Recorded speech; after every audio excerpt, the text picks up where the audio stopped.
ગુજરાત રાજ્ય પોલીસ વડા વિકાસ સહાય દ્વારા 100 કલાકની અંદર સમગ્ર ગુજરાત રાજ્યમાં અસામાજિક તત્વોની યાદી તૈયાર કરવાનો નિર્દેશ આપવામાં આવ્યો છે। તો આદેશ મળતાની સાથે જ રાજ્ય પોલીસ એક્શન મોડમાં આવી છે, જેને લઈ સુરત શહેર પોલીસ દ્વારા પણ શહેરના ચારેય ઝોનમાં અસામાજિક તત્વોની વિગતવાર યાદી તૈયાર કરવામાં આવી રહી છે। જ્યારે ક્રાઇમ બ્રાન્ચે 1300 ગુનેગારોની યાદી તૈયાર કરી છે, જેમાં 300 હાર્ડકોર ક્રિમિનલ સામેલ છે। તો 17 માર્ચની સાંજે 22 ગુનેગારોને પોલીસ સ્ટેશન બોલાવી તમામને કાન પકડાવ્યા હતા। તો ઉલ્લેખનીય છે કે અમદાવાદ શહેર પોલીસે પણ ગેંગોના નામ સાથે 1300 ગુનેગારોનું લિસ્ટ બનાવ્યું, જ્યારે વડોદરા શહેરમાં 3 ગેંગ એક્ટિવ હોવાનું સામે આવ્યું છે। તો સુરત ક્રાઇમ બ્રાન્ચે વિશેષ તપાસ દરમિયાન 1300 જેટલા ગુનેગારોની યાદી બનાવી છે, તેમાં 300 ગંભીર ગુનાઓ સામેલ છે, જ્યારે બાકીના બોડી ઓફેન્સ, પ્રોપર્ટી ઓફેન્સ અને ઓર્ગેનાઇઝ ક્રાઇમ સાથે સંકળાયેલા છે। તો પોલીસના આ લિસ્ટમાં 20 થી 25 ગુસ્સી ટોક હેઠળ નોંધાયેલા ગુનેગારો પણ સામેલ છે। તો 100 કલાકના આ અભિયાન હેઠળ 22 શખ્સને સુરત ક્રાઇમ બ્રાન્ચ દ્વારા પોલીસ સ્ટેશન પર બોલાવવામાં આવ્યા હતા, જ્યાં તેમને કાન પકડીને બેસી જવાની ફરજ પાડી હતી। તો પોલીસ દ્વારા આ શખ્સોની વારંવાર પૂછપરછ કરવામાં આવી હતી અને તેમના વિરુદ્ધ કડક કાર્યવાહી કરવામાં આવશે તે સ્પષ્ટ કરી દેવામાં આવ્યું છે।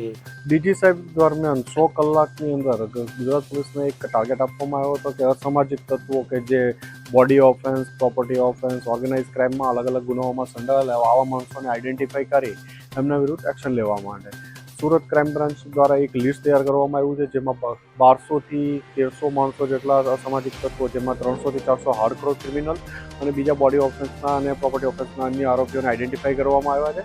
એમાંથી આજ 20-22 આરોપીઓને અહીંયા લાવવામાં આવ્યા છે, એમની પૂછપરછ ચાલુ છે અને એમના વિરુદ્ધ એક્શન લેવાની કાર્યવાહી કરવામાં આવી છે। નરેશ ચિમરણ સાથે CN24 ન્યૂઝ સુરત। હવે જુઓ દેશ દુનિયાની તમામ ખબરો તમારી આંગળીના ટેરવે। ઉઠાવો મોબાઈલ અને Google Play Store પરથી ડાઉનલોડ કરો અમારી CN24 ન્યૂઝ મોબાઈલ એપ।